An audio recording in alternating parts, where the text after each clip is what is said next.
동무가 늑대에게 잡혀 움직일 수 없었다.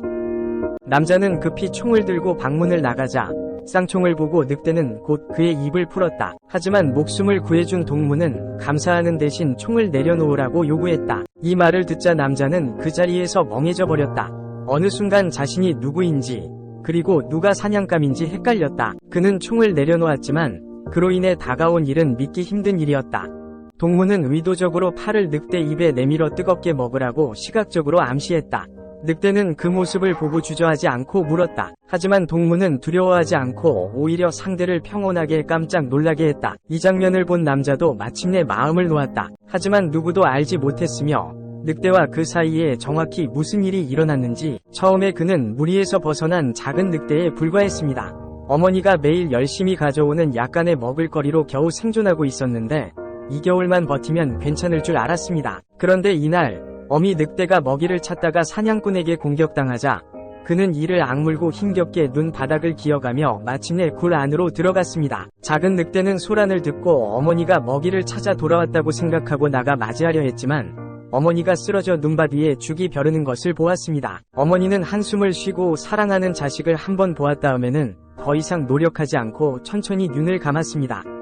이때 작은 늑대는 그것이 무엇을 의미하는지 모르었고 어머니가 너무 피곤했기 때문에 자는 거라고 생각했습니다. 그러나 어머니의 체온이 점점 내려가자 작은 늑대도 초조해졌고 급히 어미의 몸 위에 엎드려 자신의 체온으로 어머니를 따뜻하게 하려 했습니다. 곧 하늘에서 큰 눈이 내리기 시작했고 작은 늑대는 춥기만 하고 있어서 어머니가 빨리 깨어나기를 바라며 기도했지만 얼음과 눈에 덮이면서 갑자기 깨어난 작은 늑대는 자신의 어머니가 이미 자신을 떠난 것을 깨달았고 더 이상 돌아오지 않을 것을 알게 되었습니다. 차가운 시체를 보며 작은 늑대는 이제 고아가 되었음을 깨닫고 슬픔을 울부짖으며 표현할 수밖에 없었다. 엄마가 없어진 지금 그는 이 세상에서 어떻게 살아야 할지 모른다. 얼마 지나지 않아 새 날이 지나갔다. 배고픈 작은 늑대는 자신이 이대로면 언젠가는 굶어 죽을 것임을 알게 되었다. 용감하게 먹을 것을 찾아야 한다. 그러나 엄마와 떨어진 작은 늑대는 어떻게 살아야 할지 전혀 몰랐다. 걷기조차 어려웠다. 목마르고 배고픈 그는 간신히 나무 잎을 뜯어 먹으며 버티고 있었지만 이런 방법은 해결책이 될 수 없었다. 헤매다가 결국 그는 호수에 이르러 마시려 했지만 다리가 너무 짧아서 물에 닿을 수 없었다. 이때 남주도 그 어리버리한 작은 친구를 발견했다. 빙글빙글 돌며 그를 즐겁게 괴롭히며 휘파람을 불고 있었다. 그의 소리를 듣고 작은 늑대는 겁에 질려 멈춰섰다. 이는 그가 인간을 처음으로 만난 순간이었다. 엄마의 경고가 떠오르기도 했다. 사람을 보면 멀리서 숨어라는 엄마의 말을 염두에 두고 작은 늑대는 서둘러 돌아서 달아났다. 그러나 그의 운명은 이 소년 덕분에 크게 변할 것이다. 노력은 배신하지 않는다. 작은 늑대는 갑자기 나무 위에 토끼 한 마리가 자라있는 것을 발견했다. 그는 기쁘게 생각했다. 이제 마침내 한 끼를 맛볼 수 있을 것이라. 그러나 그는 이미 사냥감이 되어 있는 것을 알지 못했다. 세상을 잘 모르는 작은 늑대는 이 사실을 전혀 알지 못했다. 딸깍하는 소리와 함께 작은 늑대는 갑자기 공중에 걸려 있었다. 그는 이런 장면을 본 적이 없었다. 두려움과 불안이 눈에 가득 찼다. 뒤에 있는 인간이 점점 가까워지는 것을 보며 그는 필사적으로 뒤엉킨다. 경험이 풍부한 노장은 작은 늑대를 들어올리고 그의 입을 열어 자세히 살펴보았다. 늑대를 상징하는 하얀 이빨을 보고 노장은 매우 기뻤다. 왜냐하면 이 작은 늑대는 단계의 혈통을 가진 늑대였기 때문에 약간의 훈련만으로도 가능했다. 이후에는 최우수한 일꾼이 될 것입니다. 그때 작은 늑대가 놀라움에서 깨어나기도 전에 이미 개줄에 묶였습니다. 다행히도 다른 두 마리의 개들은 그를 괴롭히지 않았습니다. 그들은 알고 있었기 때문이죠. 이 작은 늑대가 늑대 왕의 자질을 지니고 있어 나중에는 이 지역의 대부가 될 것이라는 것을. 그 후에 부족장은 그를 안장의 안처 마을로 데려가서 그에게 이름을 지었습니다. 화이트투스. 화이트투스의 전설은 이제 시작되었습니다. 잠시 후 화이트투스는 성장했습니다. 기대에 부응하여 이곳 최고의 일꾼이 되었고 물고기를 쉽게 잡아내는 것뿐만 아니라 물자를 매일 정성스럽게 운반하기도 했습니다. 어느 날 부족의 두 명의 금광개발자가 나타났습니다. 아마 이전에 한번 마주친 적이 있었기에 주인공 남자는 화이트투스를 보자마자 마음 한구석에서 특별한 친근감을 느끼게 되었습니다. 같은 화이트투스에 대해 부족장으로부터 알게 된 그는 그것이 어릴 적 자신이 잡아들인 늑대라는 사실을 알게 되었습니다. 그 후로 그는 일꾼으로 훈련을 받게 되었는데 이 소식을 듣고 남자 주인공은 몰래 기쁨에 젖었습니다. 그는 그때를 기억하게 되었습니다. 그가 그때 어린 새끼였던 것 같습니다. 아마도 이것이 운명인가요? 부족장이 없는 사이 남자 주인공은 조용히 그를 만지작거렸습니다. 남자 주인공은 설명했습니다. 그를 잘 대해주면 일을 더 열심히 할지도 모른다고요. 그러나 부족장은 단호하게 말했습니다. 그는 그저 도구에 불과하며 소모품에 불과하다고요. 그는 곧 남자 주인공에게 늑대와 친구가 되지 않는 것이 가장 좋다고 충고했습니다. 이때 벽 모퉁이에 있는 두 마리의 개들은 낯선 남자의 모습을 보고 즉시 짖기 시작했습니다. 그러자 화이트투스는 남자 주인공에게로 직진하여 빠르게 그 두 개를 해치웠습니다. 남자 주인공은 고요히 멈춰섰다. 그는 백야가 사실 매우 외로운 존재임을 알고 있었다. 개들은 그를 두려워하며 인간들은 그를 도구로 삼았다. 매일 혼자만의 삶을 살아가며 그는 호수 위를 향해 울부짖으며 자신의 고독을 털어놓았다. 동시에 백야는 주위를 이상하게도 주시하는 이 사람을 발견했다. 한 사람과 한 늑대가 서로 마주치자 그들의 우정이 시작되었다. 다음날 남자 주인공은 산책을 하고 있었는데 뒤돌아보니 백야가 계속 따라오고 있었다. 남자가 반응하기도 전에 백야는 한 발짝 물러나 숲속으로 사라졌다. 그러나 백야는 단지 그를 지키고 싶었을 뿐이었다. 여기는 안전하지 않았기 때문이다. 이곳에는 종종 야수들이 나타났다. 이때 400kg짜리 갈색 곰이 남자 주인공 뒤에서 갑자기 나타났다. 그는 그 순간 곰에게 강제로 절반 초당을 맞았다. 정신을 차리자마자 그는 즉시 달아났다. 하지만 갈색 곰은 그를 계속 쫓아왔고 도망치는 도중에 그는 실수로 넘어졌다. 곧 그는 곰의 아기에 목숨이 달린 상황에 처했다. 절박한 상황에서 그는 생각할 틈도 없이 나무 더미에 들어갔다. 그러나 갈색 곰은 그만 내버려 두려 하지 않았다. 그는 나무 더미를 지속적으로 박차며 그만 아직 더 나아가 다리를 뻗었다. 그의 팔을 길게 잡았다. 이 순간 남자 주인공은 무한한 공포에 휩싸였다. 어떠한 희망도 보이지 않았다. 그러나 그 순간 백야가 갑자기 돌진해왔다. 갈색 곰이 반응한 후 백야는 용기를 내어 짜증을 내며 앞으로 나아가지 않았다. 백야는 어쩔 수 없이 기막혀서 도망갔지만 갈라하지 않고 쑥곰의 눈치를 보는 이유는 바로 백야가 헛수고를 피하는 전략을 쓰고 있었기 때문이었다. 백야는 쑥곰이 방심할 때 나무 더미 뒤로 숨었고 계속해서 마주보며 대치했다. 상대방이 어디로 가든 관심 없이 백야는 주인공의 앞에 계속 지키며 쑥곰을 가로막았다. 이 갑작스러운 장면에 주인공도 충격을 받았다. 야생 늑대가 자신을 위해 목숨을 걸고 있다는 사실에 그는 전혀 예상치 못했다. 쑥곰은 분노하며 곧장 으르렁거리고 전투 자세를 취했지만 백야도 등 돌리지 않고 야비하게 상대를 쳐다보며 이미 싸움의 준비가 되어 있다는 것을 암시했다. 이렇게 사나운 백야를 보고 쑥곰은 자신도 승리할 확신이 없다는 것을 깨달았다. 상대를 상대로 할 때마다 상처를 입기 때문에 속으로 기분이 상했다. 또한 놀란 주인공은 백야에게 감사의 인사를 하려 했지만 백야는 이미 혼자 떠났다. 후에 주인공은 이 장소를 떠나서 금을 찾기 위해 다른 곳으로 가기로 결정했다. 떠날 때 마침내 호수 가장자리에서 백야를 찾았다. 그는 멀리 바라보며 고립되어 있는 백야에게 생명을 존중하는 감사의 마음을 전했고 그 후로는 고기 한 조각을 남겨두었다. 백야도 주인공에게 이상한 애정을 느낀다. 왜냐하면 어머니를 제외하고는 더 이상 누가 그에게 그런 애정을 쏟아내지 않았기 때문이다. 주인공이 보트를 타고 떠나는 동안 그는 갑자기 뒤돌아보면서 모르는 사실은 서로의 유대는 이미 두 사람의 운명을 단단히 연결시켰다. 곧 백야는 평소 일을 재개했고 어느 날 족장을 따라 시장에 물자를 운반하던 중 몇 명의 놈들이 자신을 노려보고 있었다. 족장이 떠난 사이 3명의 놈들이 악계와 함께 백야를 도발했다. 그들은 이 늑대의 전투력을 시험하고 싶어서였다. 처음에는 백야는 다른 이에게 신경을 쓰지 않으려 했지만 족장의 가르침을 기억하며 일을 버리지 말아야 한다는 것을 알고 있었다. 그러나 눈앞에 사냥개가 계속 도발하자 백야는 문제를 일으키지 않지만 두려워하지도 않았다. 그리고 그 후에 벌어진 일은 세 사람을 놀라게 했다. 바로 지금까지 난폭했던 악계가 이제 백야에게 복종하게 되었다. 더 이상 소리내지 않고 말이다. 모르는 사실은 백야의 행동이 오히려 재앙을 불러올 것이라는 점이었다. 이 장면을 보자 놈들은 화가 나지 않을 뿐만 아니라 보물을 발견한 것처럼 기뻤다. 백야를 싸움 투척에 사용한다면 그들은 큰 돈을 벌 수 있을 것이다. 그래서 몇 명은 백야의 주의를 끌었고 다행히도 곁에 있던 족장이 소란을 듣고 즉시 구해주었다. 그러나 놈들은 늑대가 미쳤다고 주장하며 우리 집 강아지를 다치게 했다고 말했다. 진실을 몰라도 족장은 놈들에게 사과를 했고 드물게도 그들이 덮어온 모피를 선물로 주었다. 자신이 강직한 인디언이기 때문에 그는 저주하는 식민지 주민들 앞에서 이런 모습을 보이고 싶지 않았지만 이렇게 해야만 했다. 그러나 놈들은 감사하지 않았고 더 나아가서 더 과도한 요구를 하며 감옥에 갈 것이라고 협박했다. 족장은 곤란했지만 결국 베가를 그들에게 건네주었다. 자신의 안전 대비 베가는 단지 도구에 불과했다. 그리고 그 이후 세 사람은 그를 우리에 가두었다. 놀라운 것은 개를 가둘 수 있는 그런 감옥이라도 늑대를 가둘 수 있는 것은 아니라는 사실이다.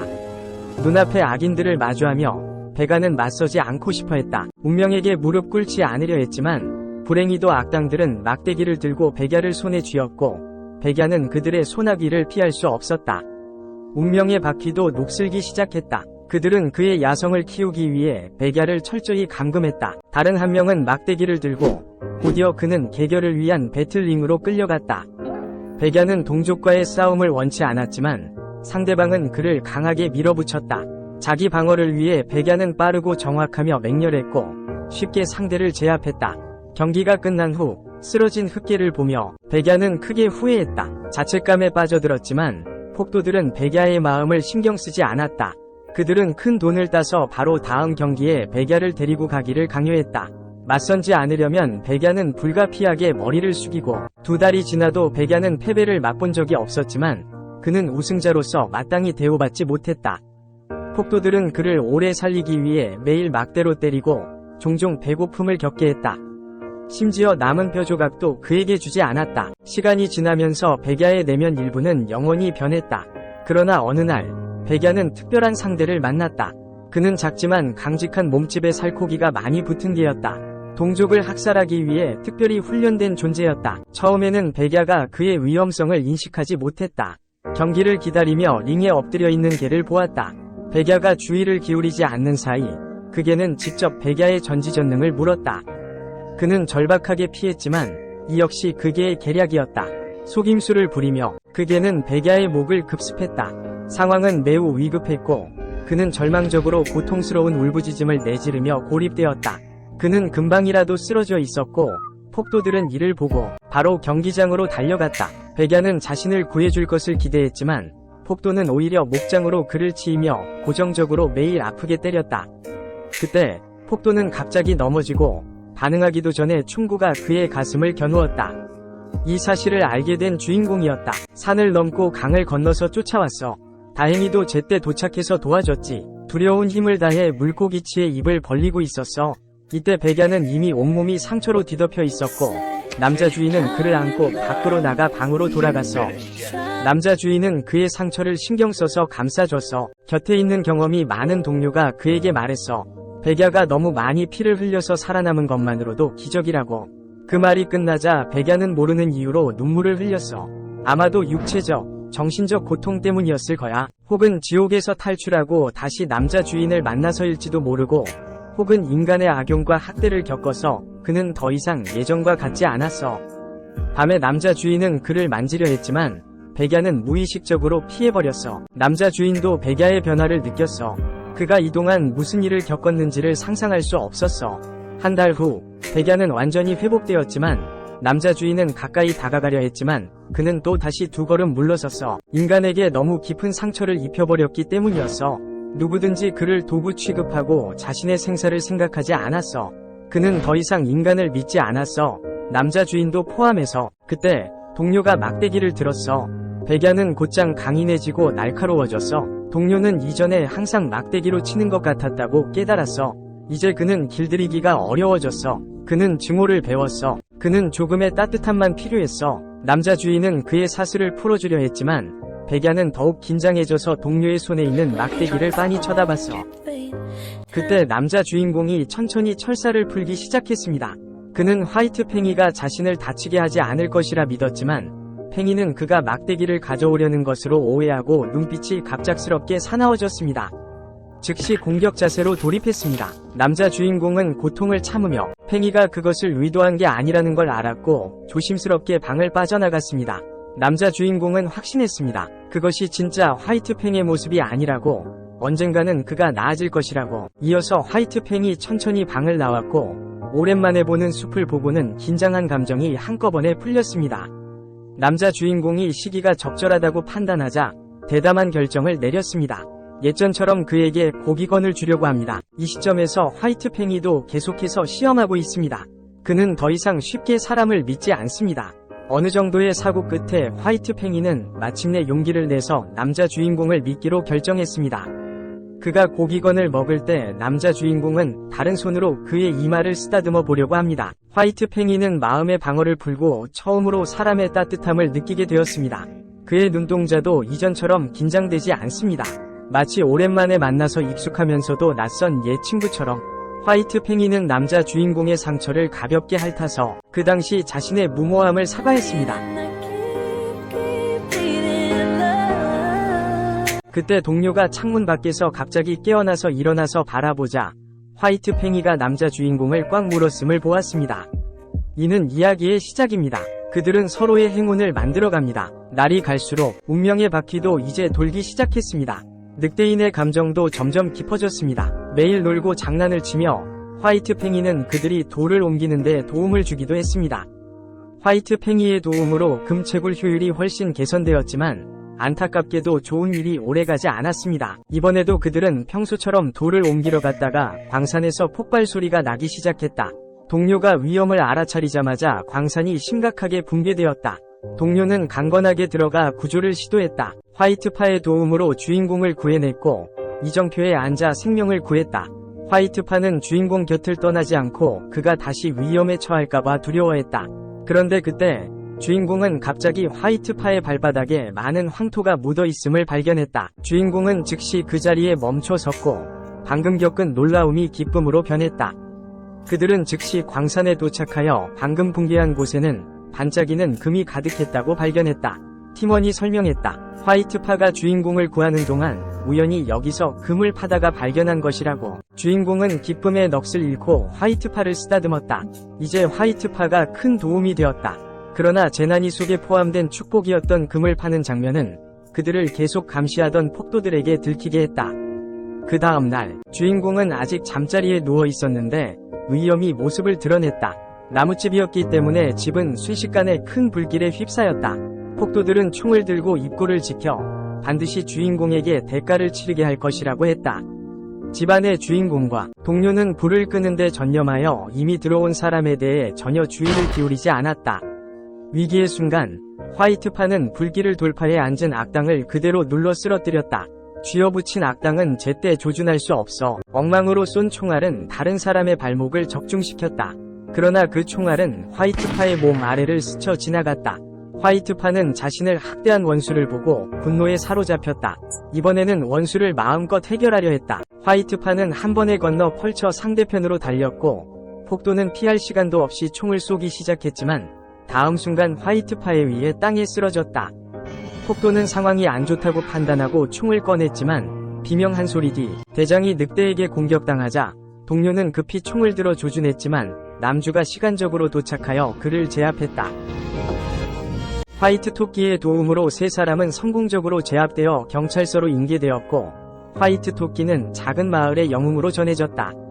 일이 마무리된 후 동료는 남주에게 충분한 금을 구하였다고 말했으며 이제 큰 도시로 돌아가 성공을 쟁취할 시간이다. 그러나 남주는 이미 그들이 늑대를 도시로 데려갈 방법이 없다는 것을 알고 있었다. 이별이 다가오자 남주는 그의 안타까운 마음을 숨기기 위해 침묵으로 대처했고 화이트 토끼도 뭔가를 느꼈는지 그는 조용히 남주의 무릎에 머리를 놓았다. 그는 남주가 떠나지 말아달라고 기도했다. 저녁에 남주는 화이트 토끼를 호수로 데려가 마지막 함께한 시간을 즐겼다. 아름다운 풍경은 마치 산과 바다가 만나듯 어우러져 있었고 그는 그의 아쉬움이 많았더라도 결국 결심을 내리고 화이트 토끼의 목에 매여있던 줄을 풀었으며 반드시 자신을 잘 돌봐달라고 충고했고 그의 이마에 깊은 입맞춤을 하였다. 그러나 남주가 막 떠난 후에도 화이트 토끼는 긴장과 안타까움으로 따라갔다. 그는 주인이 자신을 왜 떠나려 하는지 이해할 수 없었고 자신이 충분히 잘했는지 의심스러웠다. 앞으로는 더 잘 들을 테니 적게 먹을게. 술자리도 끊을게. 하지만 어떻게 남주가 몹시 혼란스러워 말했더라도 화이트 토끼는 떠나지 않았고 주인은 그가 가장 싫어하는 막대기를 들고 눈물을 참으며 그를 치려고 시도했다. 화이트 토끼는 겁에 질려서 도망쳤고 그를 보내며 남주는 자신이 옳은 선택을 했는지 티모가 하나도 없었다. 현재의 미래와 그 사이에서 선택해야 할 필요성이 눈앞에 있었다. 그가 화이트 토끼와 함께라면 큰 도시로의 성공 기회를 포기해야 할 것이다. 그러나 지금 남주는 잊어버렸다. 바로 화이트 토끼가 자신에게 금을 찾아준 것을. 이제 해안선에서 첫 번째 화살, 필을 선두로 한 명을 처치하고 주인공은 눈을 감고 필사적으로 뛰어갑니다. 그는 뒤돌아보지 않고 빨리 이 모든 것을 떨쳐버리고 싶습니다. 땀과 함께 따뜻한 눈물도 섞여 있습니다. 그 후로 남자 주인공은 마치 영혼을 잃은 것처럼 느껴집니다. 그는 지금 행복하지 않다는 것을 알게 되었습니다. 만약 베가와 함께한다면 그는 나중에 후회할 수도 있습니다. 하지만 지금 베가를 떠나 대도시로 가는 결정은 그를 지금 후회하게 만듭니다. 그들 사이의 이전 추억을 떠올리며 그는 지금 강한 웃음으로 참아야만 합니다. 부두에 도착했을 때 배에 올라가기 직전 주인공은 갑자기 멈춥니다. Alex, I got a text. No, yeah. I'm gonna go back to 동료는 이해하고 고개를 끄덕입니다. 자신의 내적 선택을 말한 후 주인공의 기분은 갑자기 가벼워집니다. 그들은 손을 흔들며 작별 인사를 하고 그는 곧 그의 방향으로 향해 떠나갑니다. 하지만 돌아왔을 때 거기에는 그의 모습이 이미 없었습니다. 그는 호루라기로 베가를 불러보지만 저녁까지도 베가를 기다리지 못합니다. 그는 베가가 이미 떠난 것을 깨닫게 되지만 누가 자신을 버린 사람을 기다리겠습니까? 하지만 지금 그는 모든 것을 잃어버린 상태입니다. 갑작스럽게 하늘이 구름으로 뒤덮이고 천둥이 울리기 시작합니다. 주인공은 슬퍼할 시간도 없습니다. 비가 오기 전에 불타버린 집을 고치러 가야 합니다. 갑자기 그는 뭔가를 느끼는 것 같습니다. 돌아보니 베가가 자기를 쳐다보고 있습니다. 소녀는 기쁨에 황홀해집니다. 집 정리는 뒤로 하고 그는 마음에 담아온 베가에게 달려갑니다. 베가도 오랜만에 웃음 지으며 그는 자유를 좋아하지만 주인 곁에 있을 때가 더 좋다는 것을 알게 됩니다.